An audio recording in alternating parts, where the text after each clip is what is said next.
కలిసొచ్చే కాలం వస్తే నడిచొచ్చే కొడుకు పుడతాడని చెప్పి మనకు ఒక సామెత ఉంది. అంటే మన అదృష్టం బాగుందనుకోండి, పుట్టే బిడ్డ బిడ్డ పుట్టిన వెంటనే నడుచుకుంటూ వెళ్తూ ఉంటాడట. అలాగా మన విదేశాంగ విధానంలో వచ్చిన కొత్త గొప్ప మార్పులు, జయశంకర్ తీసుకున్న చర్యలు ఇవన్నీ కూడా చాలా కలిసి వస్తున్నాయి. ప్రత్యేకంగా మనం చాలా కాలంలో నుంచి ప్రయత్నం చేస్తున్నాము ఏంటంటే, బెలూచిస్తాన్ వారికి సహాయం చేయాలని.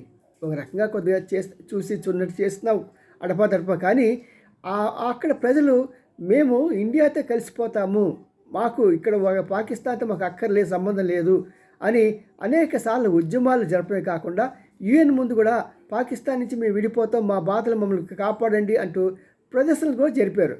మరి అలాంటి దేశానికి ఎలాగా మనం మన దేశంలో కలుపుకోవాలా? పాపం వారంతా కోరుతున్నారు, మాకు పాకిస్తాన్ వద్దు, ఇండియా ముద్దు అని. మరి వారికి ఏం చేయాలని ఆలోచిస్తూ ఉంటే అనుకోకుండా కాలం కలిసి వచ్చింది భారతదేశానికి.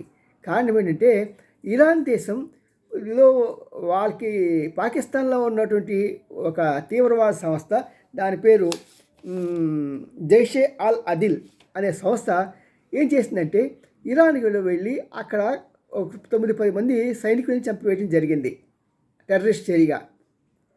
కడుపు మండిన ఇరాన్ ఏం చేసిందంటే, ఒక 2 రోజుల పాటు కాముగా కూర్చొని వెంటనే ఆ పాకిస్తాన్లో అంటే బెలూచిస్తాన్లో ఉన్న ఆ స్థావరాల మీద వాళ్ళు మిసైల్స్ వదిలి అక్కడ ఆ ప్రాంతాన్ని మొత్తానికి నాశనం చేశారు. దీంట్లో ఒక చిన్న పాప చనిపోయిందని అఫీషియల్గా చెప్తున్నారు. మరి అన్ని మిసైల్స్ వాడినప్పుడు ఒక చిన్న పాప చనిపోవడం అనేది అనుమానాస్పదమే. బట్ ఏదేమైనా సరే మనకి ఇప్పుడు ఆ పాయింట్ పెద్ద అవసరం లేదు. సరే, పాకిస్తాన్ ఏం చేయదు కదా అని ధైర్యంతో ఇరాను ఆ పని చేసింది. కారణం ఏంటంటే, పాకిస్తాన్ ఆర్థికంగా బాగా చితికిపోయింది. ఆర్థికంగా చితికిపోవడమే కాకుండా తన కోసం మాటిమాటికి తన దగ్గరికి అప్పులకు వచ్చి దేవులాడే ఈ పాకిస్తాన్ నన్నేం చేస్తుందిలే అని ఇరాన్ అనుకుంటే, కానీ పాకిస్తాన్ మాత్రం నేను అణ్వాయుధాన్ని కలిగిన దేశాన్ని, అణ్వాయుధం లేని దేశం నా మీదకి సర్జికల్ స్ట్రైక్ చేస్తుందా అని తను ఒక ఎగో ఫీల్ అయ్యి పాకిస్తాన్ ఏం చేసిందంటే ఇరాన్ మీద దాడి చేసింది. దాంట్లో 9 మంది చనిపోయినట్టు అఫీషియల్గా ప్రకటించారు. ఇక్కడితో కథ మలుపు తిరిగిందండి. ఎందుకంటే ఇప్పుడు ఏం చేయాలి? ఇరాన్కి పరుగు పోయే స్థితి. అందుకని చెప్పి ఇరాన్ ఏం చేస్తున్నారంటే, ఆ బెలూచిస్తాన్ వాళ్ళ యొక్క విప్లవకారులంతా కూడా ఇరాన్లో ఉండటం మూలంగా వారికి సహాయ సహకారాలు అందించి ఎలాగైనా సరే మీరు పాకిస్తాన్ నుంచి విడిపోండి అని వారికి కావాల్సిన మద్దతు ఇస్తున్నది. అదేవిధంగా అల్ ఖైదా వాళ్ళు కూడా వీరికి సహాయం చేస్తున్నారు. వీరి పంట పండింది. మరి త్వరలోనే అందరి సహాయంతో బెలూచిస్తాన్లో పాక్ ప్రభుత్వానికి విరోధంగా పెద్ద ఎత్తున దాడులు జరగచ్చు, ఇంటర్నల్ ఎమర్జెన్సీ రావచ్చు, ఏదైనా జరగవచ్చు. ఎందుకంటే దేన్ని అంచగల శక్తి లేదు. ఎందుకంటే పాకిస్తాన్లో ఉన్న దౌర్భాగ్యం ఏంటంటే, వాళ్ళ సైనికులకి పెట్రోల్ పోయించడానికి డబ్బులు లేవు.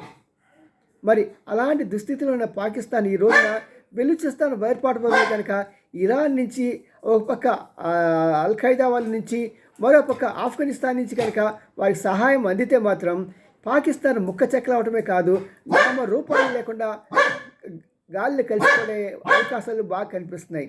ఏదేమైనా సరే ఇండియా అదృష్టం బాగున్నట్టుంది.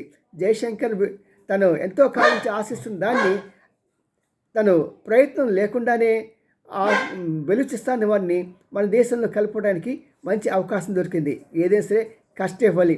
మరి ఎంతో కాలంగా బెలూచిస్తాన్ ప్రజలు కష్టపడ్డారు, శ్రమపడ్డారు. ఆ శ్రమలకు ఫలితం త్వరలో రాబోతుందని ఆశిద్దాం. జై హింద్.